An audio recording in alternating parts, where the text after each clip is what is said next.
Okay,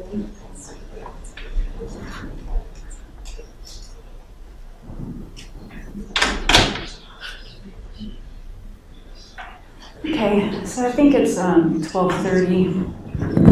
Are you getting a lot of echo? I mean 2:30. Sorry, I'm looking at my my computer. It's on Denver time. My name is Karina Condra. I'm the Educational Technology Librarian and the FCIO Librarian at Denver University Law Library. And I have my colleague here, Peter Kersten, who also is a reference librarian at the Law Library with me.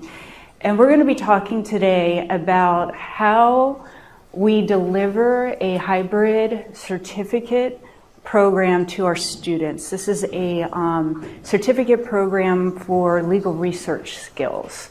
And what we're going to be covering is we're going to go over what the program is and how we developed it. And along the way, talk about all the different technologies that went into the process of creating the program and how it's evolved, because it has evolved over the 3 semesters that we've given this program. So, an overview of the program. This is a non-credit certificate program. So the students do not get credit for any of the classes that they take.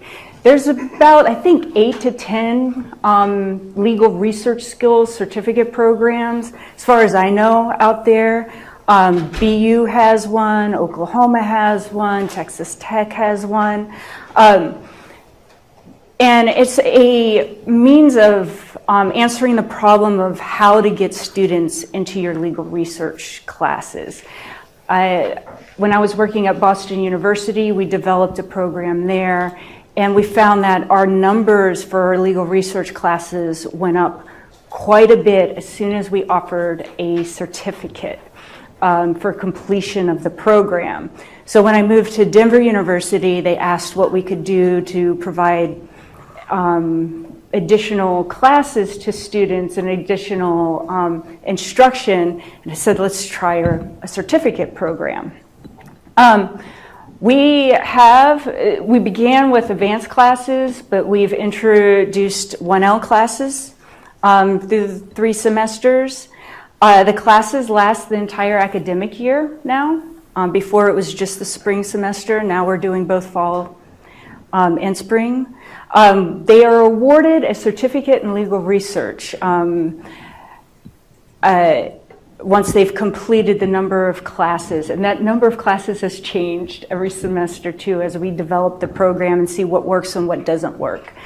There is, and why we call this a hybrid, we have a night law school program. So we had to figure out how to deliver the program to the evening students. And because we only have 3 librarians that work 9 to 5, there was a problem of working after hours. There's also a problem of how to fit in our class to the night students' schedule. And we just couldn't figure out a way to do it, so we did an online program for the evening students. And then what we found through it all is that LP and faculty buy-in is key to get your numbers up. And we'll talk about that when we go through this.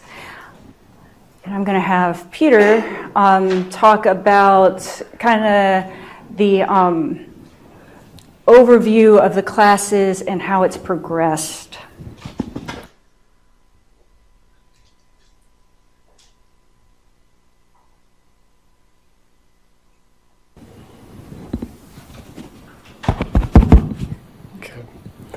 So with the day and evening students, we have a lot of day students who are working also because the way University of Denver is kind of set up, a lot of students want to work as quickly as possible.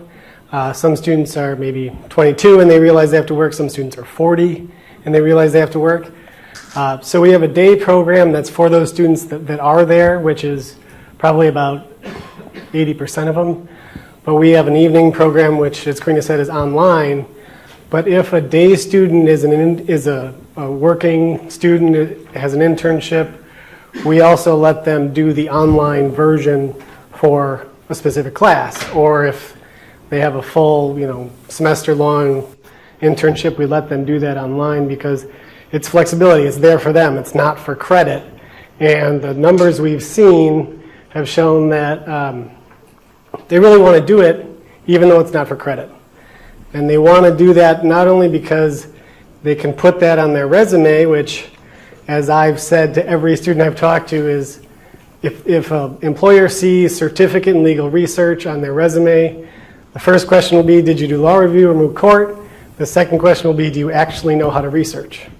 So that's why we wanted to make sure they actually did some research instead of just said it. So the day students have to attend in class to receive credit. We keep the stats, I keep all the attendance, and have busted a few students who have claimed that they've gone to a class but didn't, tried to do the assignments but actually didn't go to class. So there's been a little bit of that, but maybe 2 students out of 150. But the evening students actually watch the recorded sessions that are online, along with any tutorials that we've made, any PowerPoints, any references to other websites. They can see it all together, and Karina will go through the tech on that. The initial version was basically watching a video, which, as we all know, is of quality, but not the kind of quality we want to see. If I was a student, I would want to be able to do more. And so the tech has kind of evolved into something else where they can sort of watch a little video while they're seeing everything else that's going on in class on their screen. But both the day and evening students use course sites, which we'll touch on, and that's got everything in it. It's got all the course content, it's got the links to any websites we're using, it's got PowerPoints, it's got tutorials, all the videos, and all the quizzes that we do, or testing that we do. So course sites is sort of the main thing we use. And this next year, we'll touch on what the changes are, but we're going to add some other features in the course sites as well. So I'm going to go over a timeline that covers the first year, which was just the second semester 2 years ago, which we did 15 classes. And we'll go over those classes, but they were sort of advanced classes. We started with legislative history. We went on to international topics. We did labor and employment. We did some practice-related sessions. But December of 2012 is when we all were there at University of Denver and decided, based on Karina's suggestion, let's do this. And within a month, with minimal marketing, I think we did email marketing at that point. I don't even think we did a rollout, which was just an event that we planned. And we had a couple lawyers, a few librarians, a couple students who worked come in and say, okay, we have to know how to research. Let's figure out how. So we had that, and we had email and some talk among the faculty about it. But that first, within a month, we went from deciding to do it, creating the classes, putting it all together, using the Zoho database, which we'll cover for registrations. Course sites, we had everyone register so we could track what they attended. We eventually used that for testing. We're going to switch that out later for next semester to change it around a little bit. But then we just put up a website that showed the schedule. They could register on there, showed the program information, and it was basically a go within a month. So that was pretty daunting when you look back on it, but we just kind of went and did it. Along with that, during that time, we created LibGuides that were for each class. For myself, I use a LibGuide mainly to teach off of, so I can make sure I'm covering everything I want to cover. We'll have, okay, this is the problem we have. What do we do? How do we figure it out? Let's work in pairs. And just kind of use that LibGuide as a teaching tool. It's not meant to be a full-on research guide covering how to do everything in legislative history. It's just what we did in class. And that's how I've used them. We've used PowerPoint and Prezi, and this is an eMaze that we're using. So we use all tried different things and see how it works and see what students like. And we've kind of tested and modified and gone through some things like this. But as far as marketing, that first semester, I touched on that. We did just the email and just the rollout. But eventually we stepped it up. And we're going to step it up again this year. So that's the first. Sorry. That was the first month and a half that we did all that. So then the next time we started doing this was September. And we added new code to the Zoho database to be able to count registrations and get better stats going to see, okay, what kind of students are coming? Is it all 1Ls? How do we know how they got in? How do we know how they figured this out? Because we want to be able to market to them better and be able to target them and say, here's what you need. If you haven't heard, talk to the other students, but also we got to figure out how to get everybody's attention on this. So for the content creation, we used Captivate, which we'll cover all this tech separately. I am not the tech person. I am the person who does what Karina says as far as, okay, now manage this database and do this, but she's the creator on all that. But the one thing I really want to point out here is that within a month and a half, we were able to get it up and going. The next time around, we were quicker on it. And the key there, why the LP professors is in red, is because they decide, or a portion of the lawyering process faculty, and for those of you, lawyering process was a new term to me. I know it as legal research and writing instructors, so I don't know if that's common, but that's just something that I didn't know. But but the LP faculty, I think 4 of them, decided to make the first 6 sessions mandatory for their students. So that means we had from 20-odd students going to those classes to about 170. So we had to figure out a way how to organize it, how to make sure it was productive for them, because sitting in a class of 80 students is not that effective when it's legal research. Not the most exciting topic. So what we did was with the print cases and print statutes classes, we actually showed them how to use a digest, which I decided we needed to show them because I wanted every student to be able to say to their partner, I know what a digest is. And just in that class, we decided to bring it back and have a limit of 20 students per class. And I got to know the students so well just by that, just by having the smaller class size. That's something we're going to change. But so the LP professors, having those 170 students come in, have the smaller classes, it ensured that we kind of got to know the students and they learned more, and they started to like it, and we got some good feedback.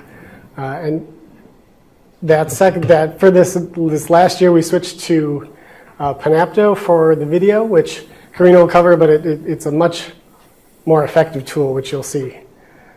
So for this next year, for our Zoho database, we're going to have a waitlist option.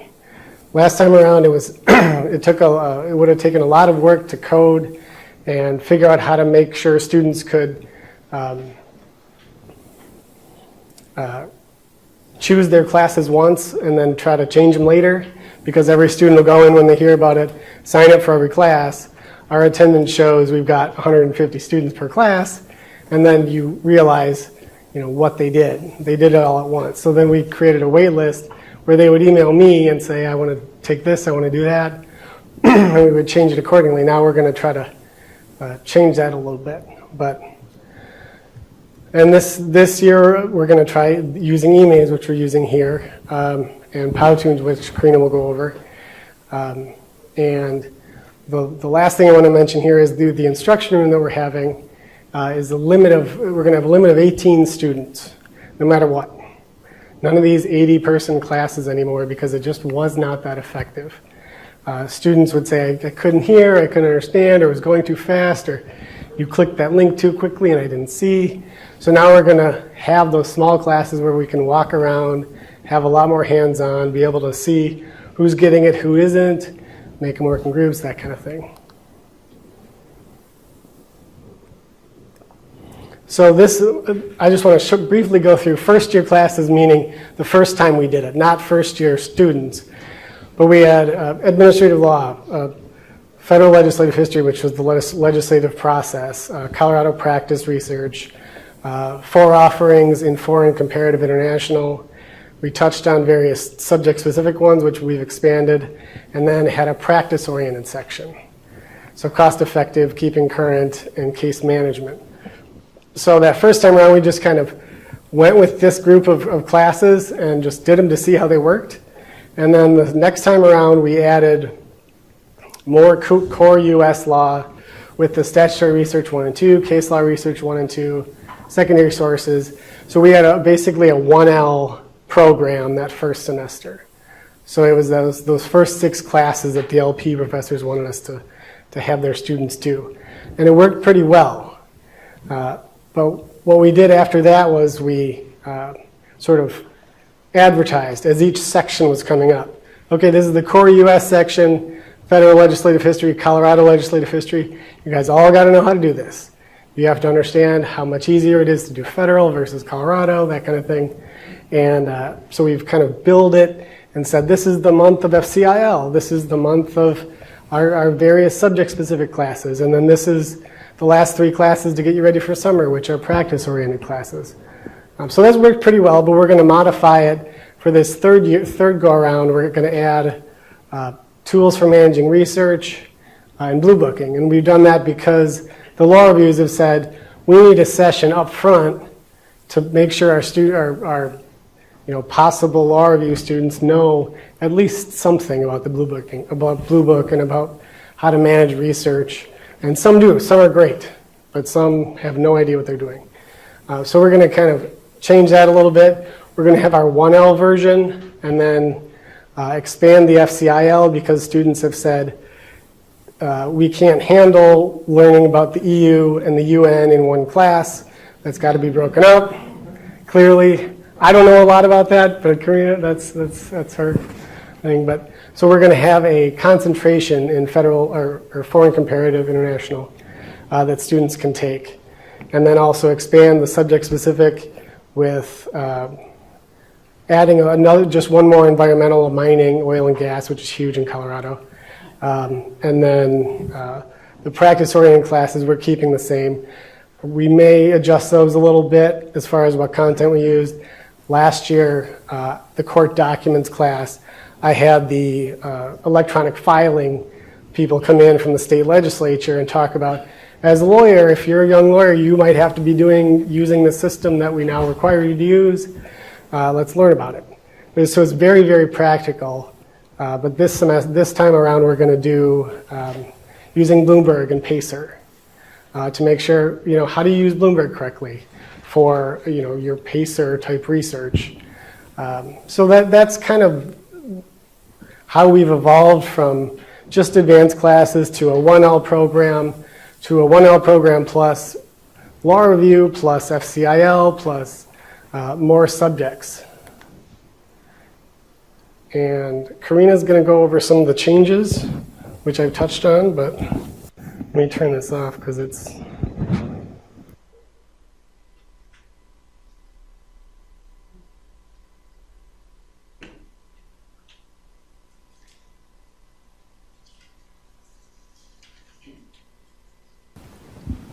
Okay. So the curriculum has been developed based on feedback that we got from faculty members. And the first year, really the way we pick the classes is what our concentrations are at the law school. DU has a huge international law program, so we have a lot of international law. So we developed, we're going to have, this time around, first 2 years, it was 1 certificate in legal research. Next year, If they do the fall program and do 8 of the 10 classes in the fall, they get a certificate in basic research skills. The second semester, if they take, how many classes? We're not sure yet. Yeah, we haven't decided. I think we're offering I think 15, no, it's 20 or something classes in the fall. I lost track. They can get a certificate in advanced legal skills with a concentration in international law if they take all the international law classes that I provide. So we're changing it up, but what we found last year is that everybody would cram all the basic in and complete the certificate one semester and then not come back and take the advanced. And so we wanted them to have both, really, an incentive for doing both the advanced and the basic. So changes for the upcoming year, we've got a new classroom for research instruction. It's an empty room in the law library. We are putting in new equipment, and I'll talk about that later. So we're developing a room, and this is how we're going to be able to provide very small hands-on classes, limit of 18 students. Problem with that is we're going to have to offer more sessions of the classes. Before we were offering 1 session per class. Now we're going to be offering 5 sessions of every class to get the students in. And we'll be able to do it by demand too. We're going to make the assignments a little bit more difficult. When I talk about course sites, we're using course sites multiple choice. That's not a good way to evaluate students. So I'm going back personally to handwritten assignments. I want to make my international law assignments more beneficial for the students. That means I'm going to be hand grading, or my TA is going to be hand grading these assignments. We're also going to have surveys embedded in each session of the course sites. You'll see what I mean. That way we can get feedback for every single class that we're teaching. Because feedback is how you develop these programs and see what works. And then we'll be using all different, I'll show you some new technologies. Hopefully we'll be using LibGuides version 2. If it's not too buggy, we've already been working on it, so it looks like we'll have it up by fall. So technologies, what have we been using to do this? We use Zoho Creator for the registrations. Now, there are other alternatives to Zoho. If you have LibCal, you can use LibCal to take registrations for your classes. It's pretty simple. You could go with the school's registration system if they let you. The problem is that you could maybe get charged for doing that. I was told we couldn't do it because it's not a credit-based program. So I had to come up with something else. And I had developed a registration database with Zoho for Boston University that I just kind of implemented it at DU. And this is an example of the registration form that we embed into our website. It's very simple. Zoho is a drag and drop kind of interface. However, if you wanted to do complicated things like waitlist and cutting off registrations at a particular number, then you have to go in and change their script. So you have to have somebody willing to learn the Deluge script. It's not hard. I had never done scripting before in my life. They have great knowledge base and figured it out. Plus they have a great support system. It's free, but if you want to step up and have unlimited apps and all that, it's $25 a month. But there's an educational discount, so I think it costs us about $200 a year to use the full-blown Zoho. So that's Zoho, and what's great about Zoho is you'll see it's pretty, I enter the class dates, how many seats are available here, and then it provides us a way of tracking who has signed in. You can download all your database information into Excel sheets, you can create reports.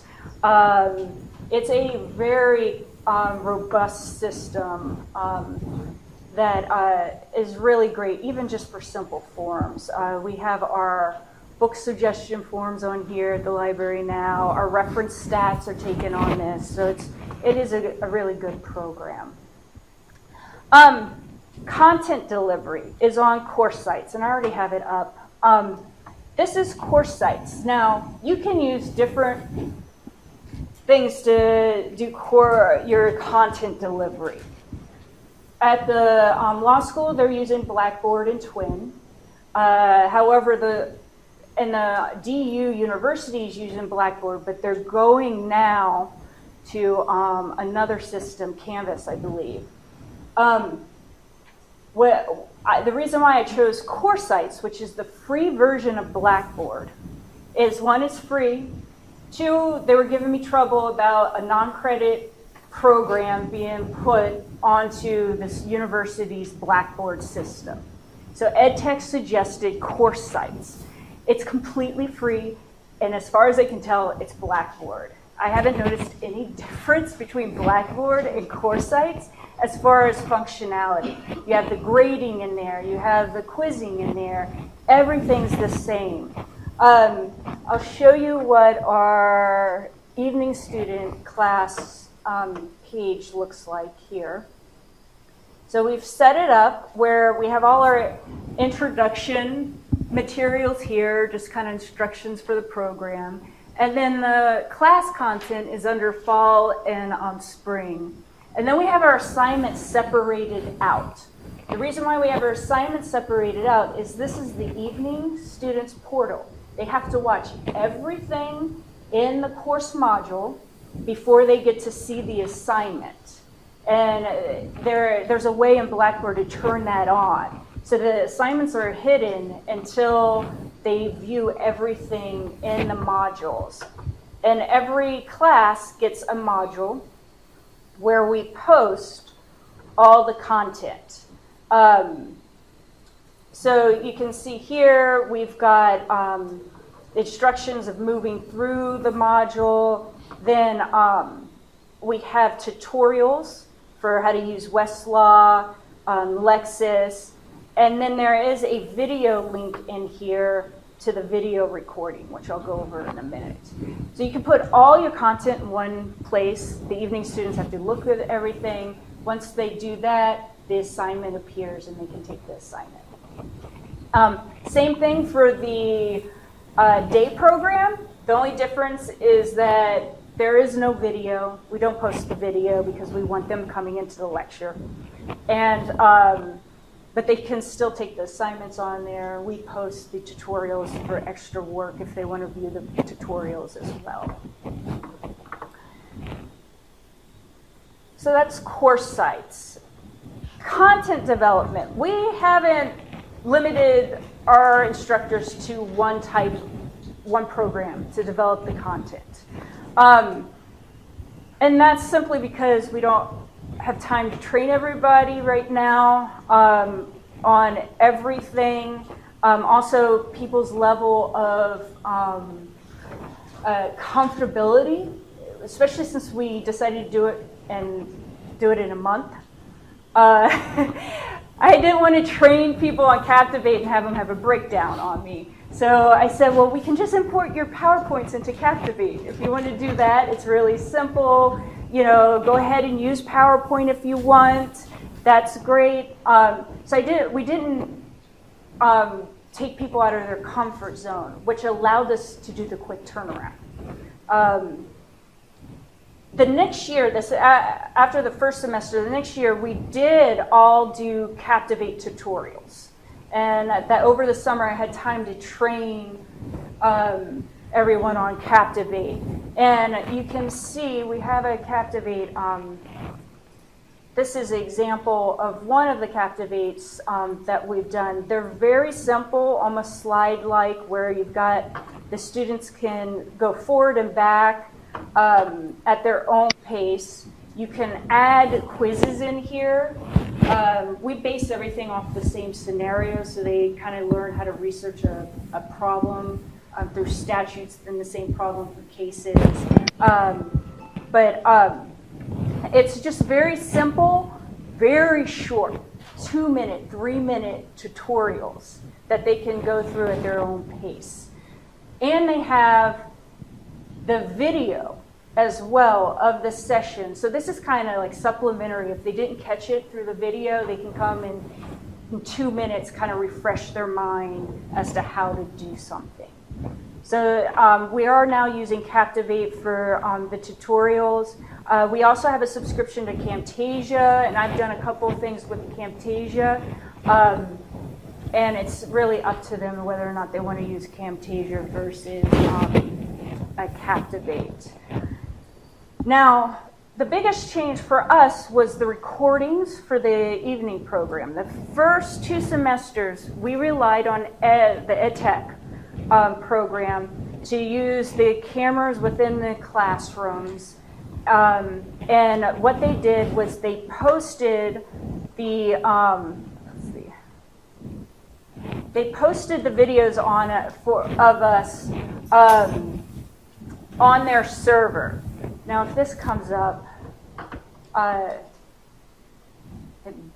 should come up, but the wireless has trouble playing video, I've noticed. It's a camera way in the back of the room.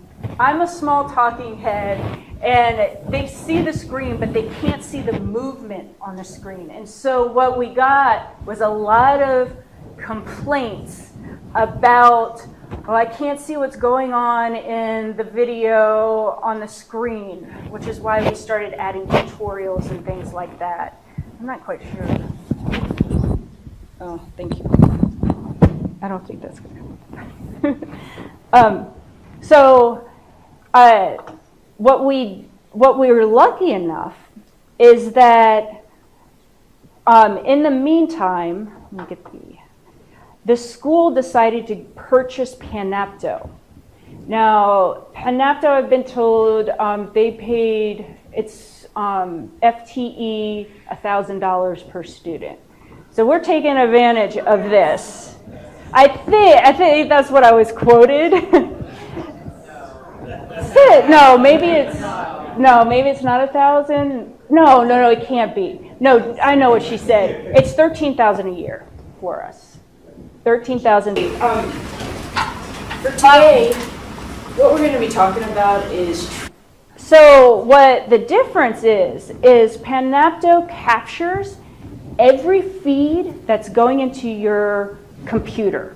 So we've now got an image here of me teaching, and then whatever I'm showing on the screen gets shown in a separate box. And if I had more than one input, there would be tabs so they can flicker back and forth.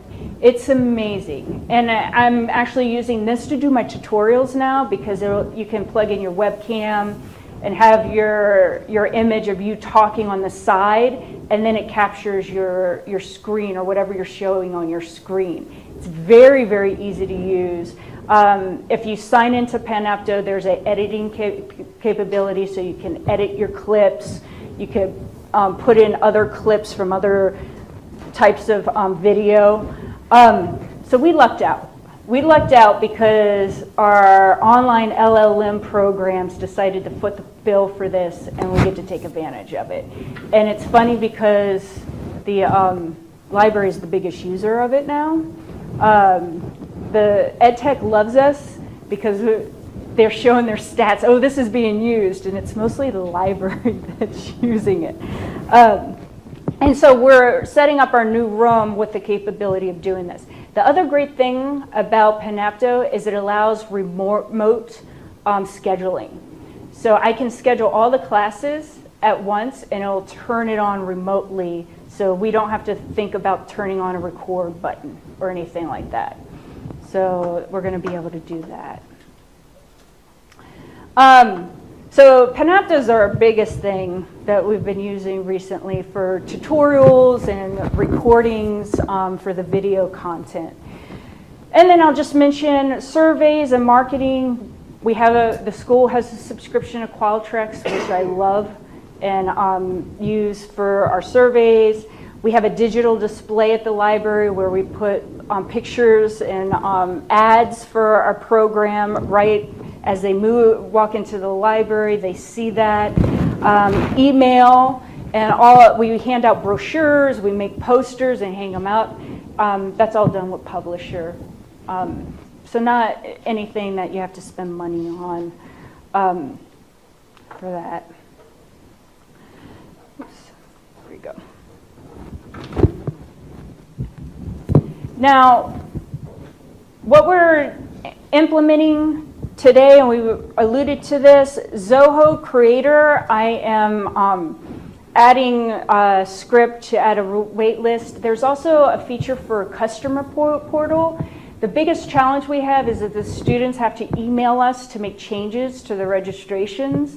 I'm trying to allow them to make their own changes. And that might cost us a little more, or it means I have to spend a month programming it to do that. And I have found a undergrad student who has experience, so I'm hiring him as a work study, and he's going to help me do this. Work study students are awesome because you don't have to pay them, and you can just give them projects and they'll work on it. I love it. I've got a 1L work study student who's working for me right now, and she cleaning up LibGuides version 2, and she's been a godsend. Core sites for content delivery. So content development, we have found something called Potoons, which is going to allow us both to do some interesting marketing pieces as well as presentations. Has anybody seen Potoons yet? It's very new. They just took the beta stamp off of it. And it was $25 a year. I think it's now maybe $99, but if you email them as an educator and say, hey, what happened to the $25 a year? They'll give you a code and you can get it. But what's nice about Potoons, and I'll play this one, it's fun.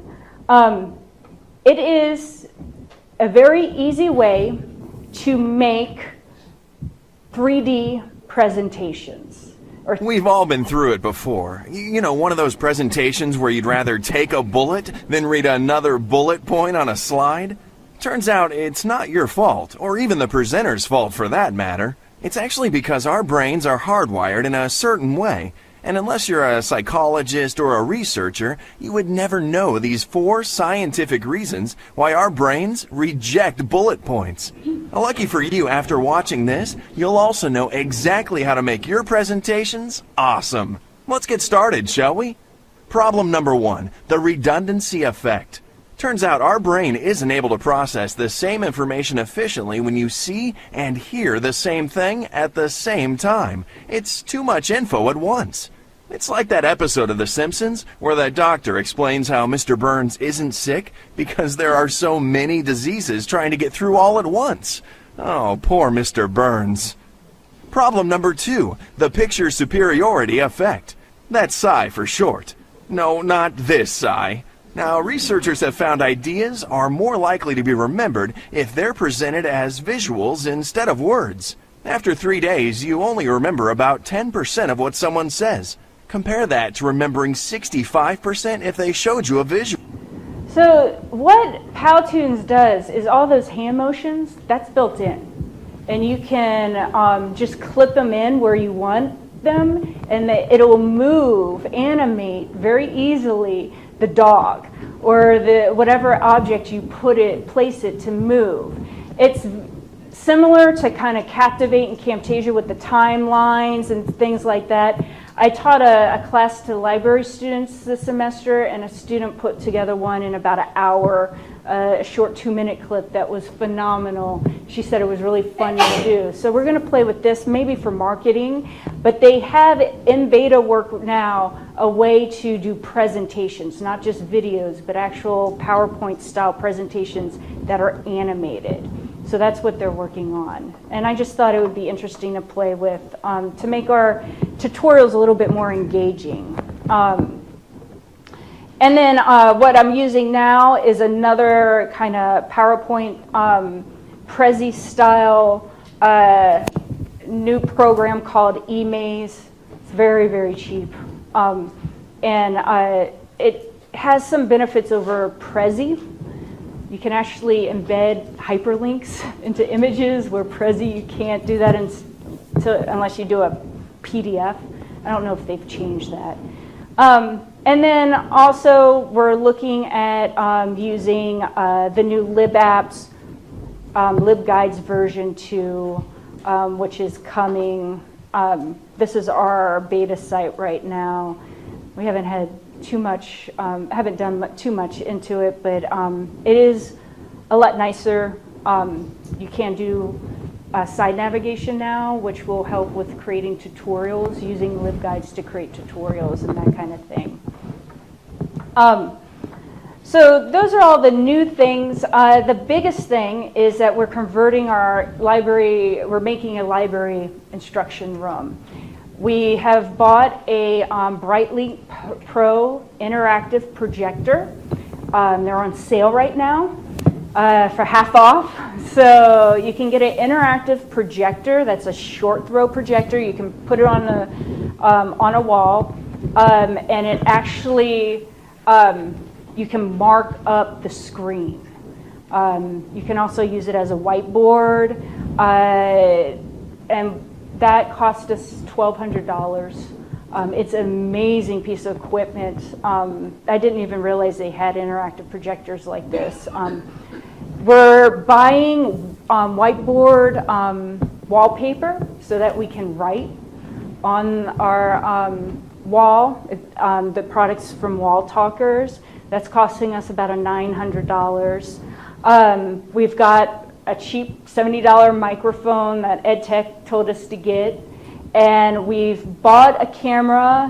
It's a higher end web camera that we're hoping to use to capture us at the screen. But I don't know. This is an experiment. We may have to purchase a better camera in the long run. But EdTech's working with us and they think it'll work for this first semester. And since we kind of are on a tight budget right now for revamping the library instruction room. Plus we were making decisions, you know, the end of the fiscal year comes and they come to you and they're like, what can we buy? So I had to make all these decisions in 2 weeks. So we'll see. I think it's going to work. We also have to have a desktop computer, but EdTech has tons of desktops. The desktop's going to allow us to do the remote recording with Panopto so that the librarians don't have to hit the record switch. I'll just be able to schedule all the classes and it'll remotely record everything for us. So that's what we're doing this summer to get ready for the program.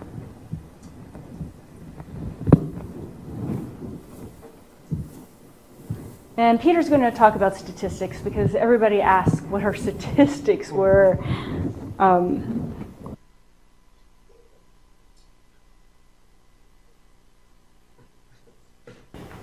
Okay, so was this worth it? Should we have bothered? Well, we're here, so we want to tell you about it, so yes. So the first semester we had 30 certificate graduates. We had, let's see, the total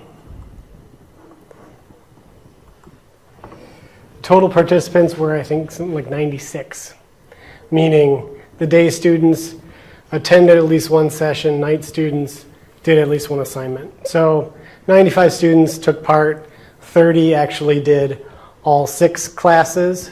That semester was, we had 15 classes, And if you did 6, you got the certificate.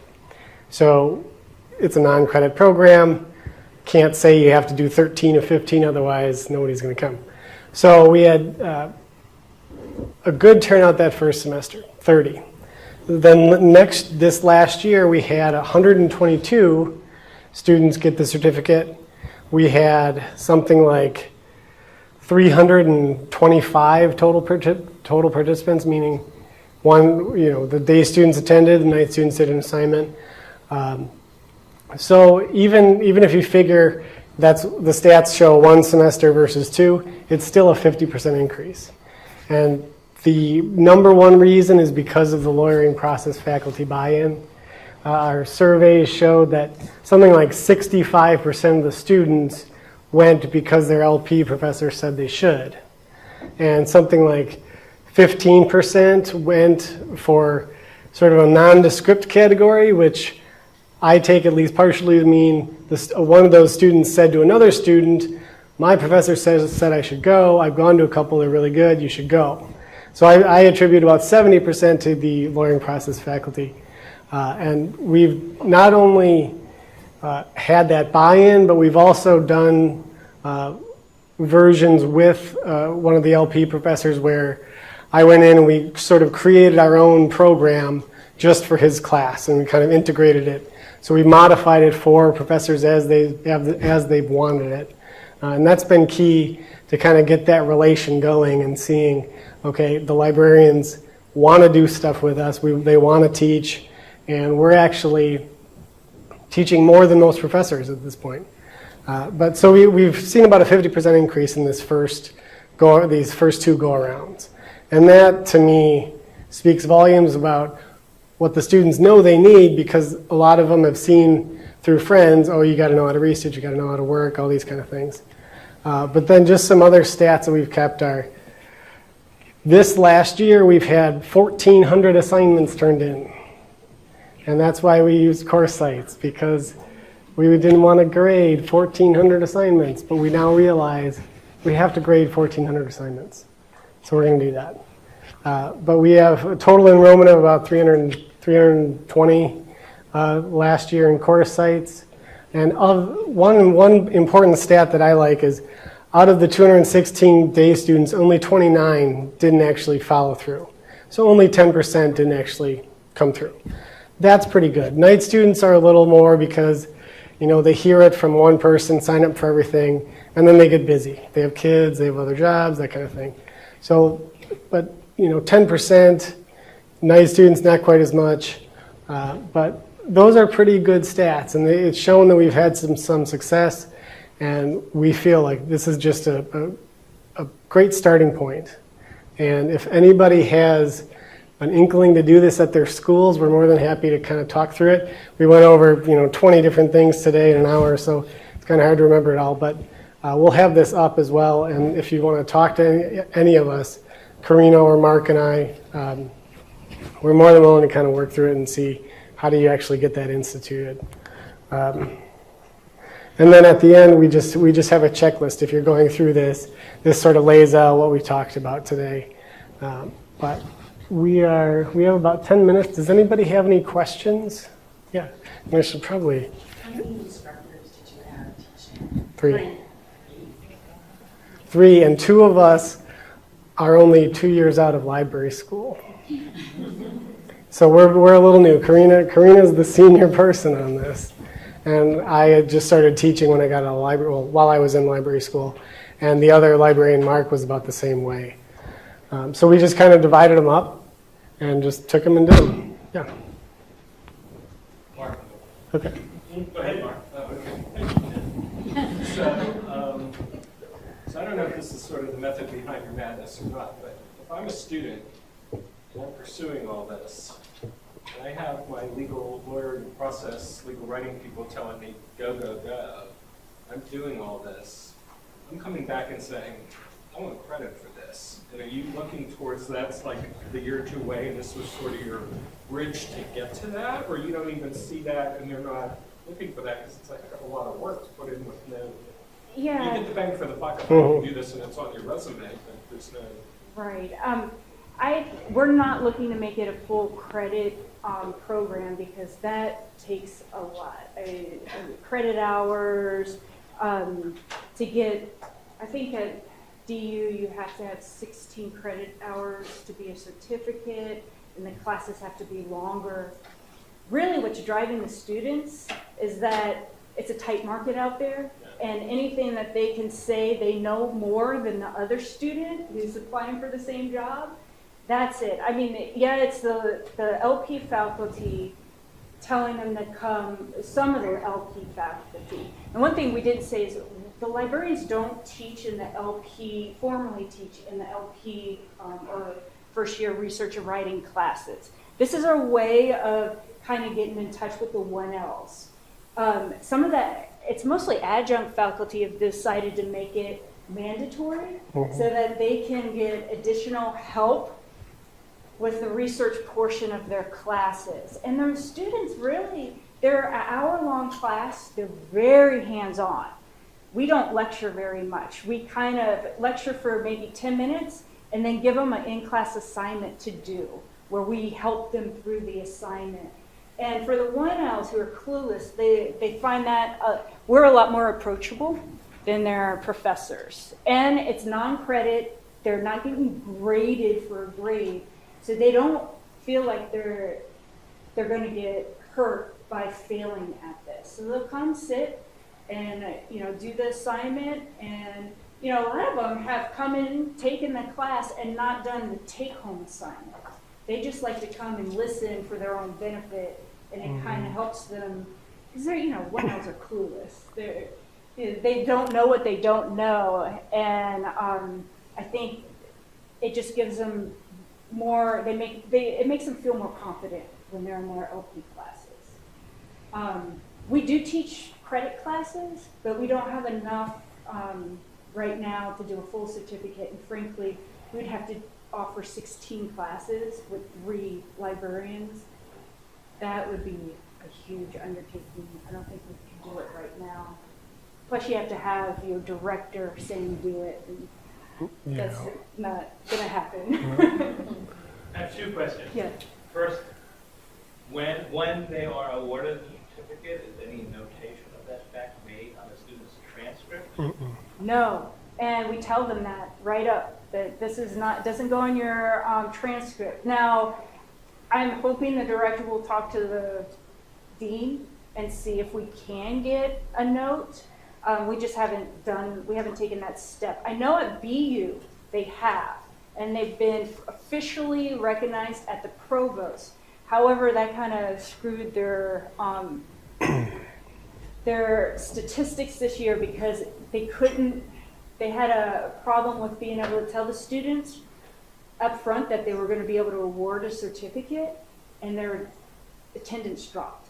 It's all about them getting a certificate, whether or not it's on their transcript or not. It's just, just saying I went through this program and I completed it. And are you using any Cali lessons on legal research as part of your curriculum? I'm not. I teach mostly foreign and comparative international law, so I typically create my own content to go with my assignments because it's such a complex area. Yeah. Did you get administrative buy-in before you did it? Yeah, I mean, the director told the dean, and he said go for it. The other thing we didn't mention is that, so they hired me, and then Peter and Mark came on maybe 2 months after us, and there's nobody. We were brand new. So within 3 months, we decided to do this. So, I think they wanted to see their new hires do something. So they've been very supportive of that. So you said for the day students, you do a short lecture and then you spend time with them working through the assignment. How do you replicate that for the evening students if you're doing videos? It's slightly different for the evening students. However, with Captivate, you can put quizzes in the Captivate tutorials. So you can actually have them break and quiz them on what you just showed them, or have them go do something. So that's one assessment tool within it, and to break up the monotony. We also post the in-class assignment, so they're watching the video, and then you can put a stopper saying, we're doing the in-class assignment, why don't you try the in-class assignment? And they can try it themselves. And then I typically go over the answers in the video so that they can see if they got it right. But yeah, that's the challenge there. You have to have some type of mechanism to deliver quizzes. Does Zoho keep track of the number of classes each person has attended? Is that why you're using Zoho? Not right now. Zoho is just so we can register people for the classes, and we have an 18 class limit. So when the class fills up, it doesn't take registrations for that class. But and Twin will do that too. Twin. I'm curious to know why you chose Zoho. Because I was familiar with Zoho, I already had the code, and I didn't find Twin as useful. I also like Zoho for the database component of it, where I can just manipulate the figures and, I don't like Twin, so I really use Twin. I don't like it. I like the more, because we use it for other things, for statistics and other forms. So it does have some more functionality. Yeah, it has tons of more functionality, and the form making tool is really easy to use. It's really nice. So. Do the students evaluate this program? Yes, we send out surveys at the end, and getting people to take the surveys, that's always a challenge. We've done contests. This next year, we're going to put a link to a survey for every single class, so they can make remarks on the class. We're going to have a survey about the whole program. We do contests. If you fill out a survey, you can win something. We still only get about 50 students replying, but at the end of every semester, we do have a certificate handout party where we give free pizza. And we do have students come in, and we ask for feedback, and we get all kinds of feedback. That's how I found out that they don't want to take UN and EU at the same time. The international law classes are too hard, that kind of thing. And that's how we decided this year to go with the limit of 18 students in our own classroom, because then we can be hands-on, we can walk around, we can do what we want to do, which is make sure they're learning and that we're watching them and they're safe and they're happy, instead of sitting in a big lecture hall where they just hope to get something out of it. Yeah, so before we were doing classes with, 30, 50 students and trying to do hands-on with that. And it's difficult to run around and answer everybody's questions, and 18 students is much more manageable. So how many sections are you having to do on a specific topic, if you're only having to? Well, we'll find out. I think we're only going to need 2 for the subject specific, because we typically for subject specific have anywhere between 15 and 30 students. But for the one out of those core classes, last year for statutes in print and cases in print, we had to have 10 or 9 sessions. I'm just used to it because at BU, we were part of the lawyering process program, and I had to do, I don't know how many sessions a week. There were lots. So it'll be fun. You're teaching the same thing over and over again. We did it last year. Yeah. We'll be tired. It was tiring, but it's definitely worth it. To just after that week of teaching cases, just the basic one, there's 15, 20 students that I would see, and we'd chat, and they'd come to me, and we'd talk about what they needed. So just that week of, you're a little tired, gets a little monotonous, but you get out there, and that's what we didn't have before. So that's worth it. I guess we'll maybe ask this at the end of this year. But, a lot more. But it's rewarding. I find it's really rewarding. The students, we find a lot more students using reference desk, and our reference stats have gone way up because of it. Any other questions? Thank you.